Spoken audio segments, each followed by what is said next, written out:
Pakistan's journey to become a nuclear power was shrouded in intense secrecy. The ambition was strong, the geopolitical stakes were incredibly high. Funding such a clandestine program required extraordinary measures. It needed a financial network that could operate beyond the usual scrutiny of international eyes. This network had to be discreet, it also needed to be highly efficient. The world watched, but much of the financial maneuvering remained hidden. The quest for the bomb was a national priority. The methods to fund it would test the limits of international banking and intelligence. This period was marked by ingenuity and a relentless pursuit of a strategic goal. The Bank of Credit and Commerce International, universally known as BCCI, emerged as a key player in this covert financial world. Founded in 1972 by the charismatic Pakistani financier Agha Hasan Abedi, BCCI experienced a meteoric rise. Abedi, a former banker at United Bank Limited, had grand ambitions for his new institution. Within a remarkably short span of just 6 years, BCCI improbably transformed into the 7th largest private bank on the entire globe. Abedi cultivated immense influence. His connections reached the highest levels of power. It was said that even General Zia-ul-Haq, Pakistan's military ruler, would prioritize meetings with Abedi, underscoring the banker's significant standing. BCCI played a complex and crucial dual role in the covert operations of the era. It served as a primary financial pipeline for two significant yet distinct clandestine efforts. Firstly, it channeled funds to support the Afghan Mujahideen in their war against the Soviet Union. This was a major Cold War proxy conflict. Secondly, and perhaps more secretly, BCCI was instrumental in funneling money to Pakistan's burgeoning nuclear weapons program. The bank's unique structure and global reach made it an ideal conduit for such sensitive transactions. Interestingly, BCCI was shut down by regulators in 1991. This occurred shortly after the Afghan war concluded, a timing that many observers did not consider coincidental. The United States government itself had a complicated relationship with BCCI. At one point, Washington utilized the bank for some of its own financial transactions. This added another layer of complexity to BCCI's already intricate web of operations and allegiances. To navigate the treacherous political and legal landscapes, especially in the United States, BCCI astutely hired well-connected Washington, D.C. insiders. These individuals were tasked with providing essential legal counsel and political protection for the bank. This strategy demonstrated BCCI's sophisticated understanding of power dynamics. It also highlighted the bank's extensive reach into the corridors of global influence, making it a formidable financial entity. Finance Minister Ghulam Ishaq Khan was the principal architect of the secret funding for Pakistan's nuclear project. He held a position of immense trust and responsibility within the government. Khan meticulously oversaw the clandestine financial network that nourished the nation's ambitious atomic aspirations. His role was absolutely paramount. He ensured the continuous and discreet flow of resources essential for the program's viability. Operating with an unwavering commitment to secrecy, he understood the profound international implications of Pakistan's nuclear quest. His stewardship was critical in navigating the complex financial challenges inherent in such a covert undertaking, working diligently behind the scenes. I.A. Bhatti was a key figure in this clandestine financial machinery. He served as the finance controller of Kahuta Research Laboratories, the nerve center of Pakistan's uranium enrichment program. Ghulam Ishaq Khan placed his exclusive trust in Bhatti for these highly sensitive financial operations. Bhatti was his sole confidant in this domain. Reflecting the secretive nature of their work, Bhatti's office was not situated in a prominent government building. Instead, it was inconspicuously located inside an old, disused Royal Air Force workshop at the Islamabad airport. This unconventional choice of location itself signaled the clandestine and unorthodox methods being employed to fund the nation's most guarded project. The mechanism for transferring funds was carefully designed to obscure the money's trail. When new payments were required for the nuclear program, Ghulam Ishaq Khan would personally instruct I.A. Bhatti. Following Khan's directive, Bhatti would then prepare and send a simple payment slip. This slip was dispatched to the National Bank of Pakistan, a state-owned institution. The National Bank, acting upon this slip, would subsequently transfer the specified funds. Crucially, these funds were not sent directly to suppliers, but were routed to various foreign branches of the Bank of Credit and Commerce International, effectively masking their ultimate destination and purpose from casual observers. In Europe, a different but equally secretive method was employed to procure necessary equipment. Pakistani embassy officials stationed in various European capitals played a direct role. These officials would withdraw substantial amounts of cash directly from local BCCI branches. This physical cash was then used to pay European companies that supplied critical components and technology for the nuclear program. One such official involved in these risky cash transactions was Ghulam Ishaq Khan. After he was arrested during an operation in Europe, he was hastily recalled to Pakistan.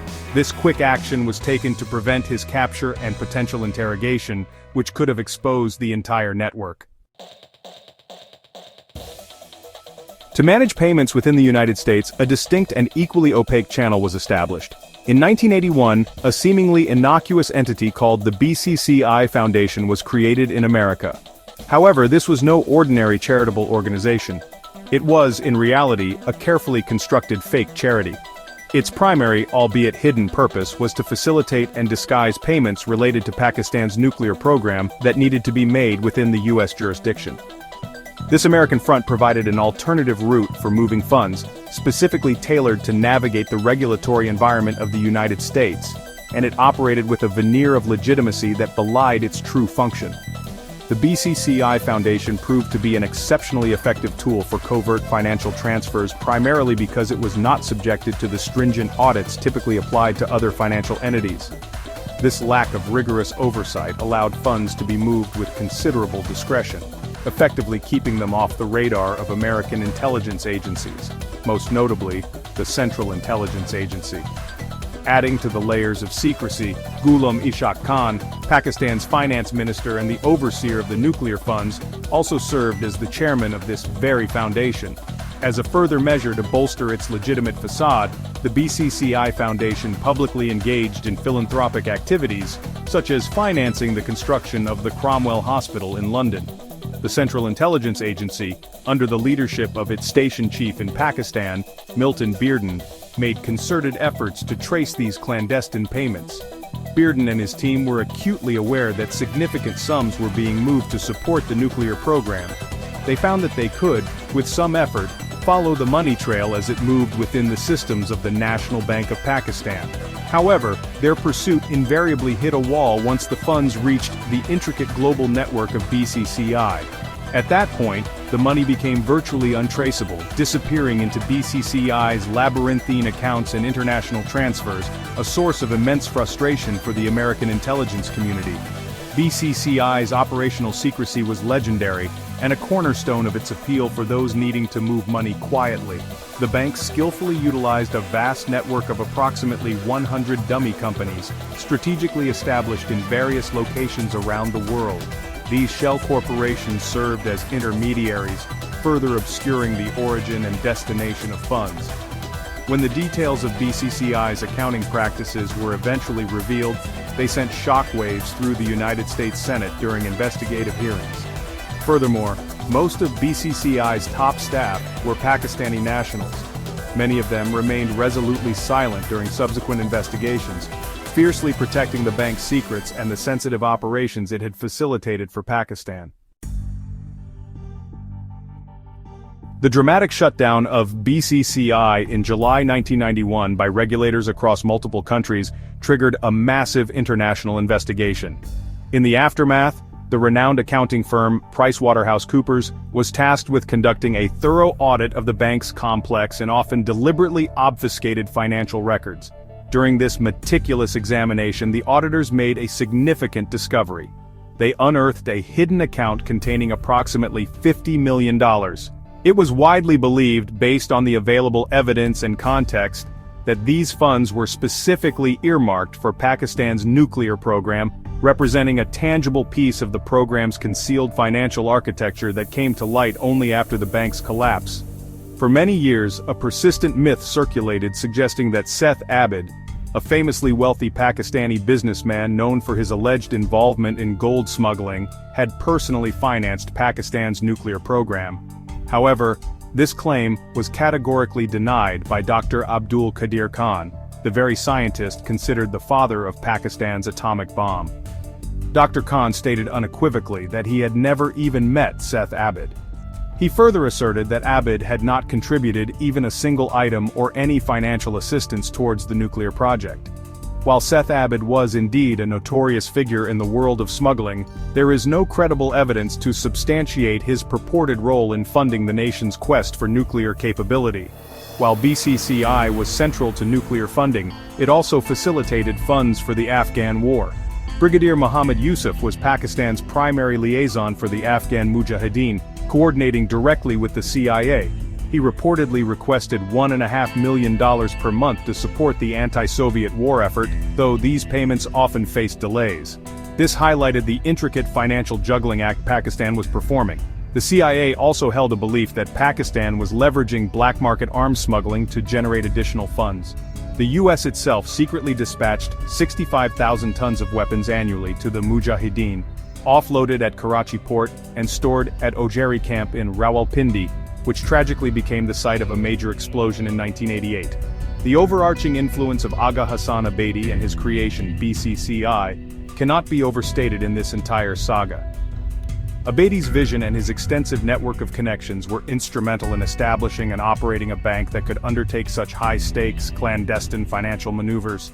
BCCI's unique structure, its global presence and its cultivated culture of secrecy made it the perfect vehicle for facilitating Pakistan's covert ambitions.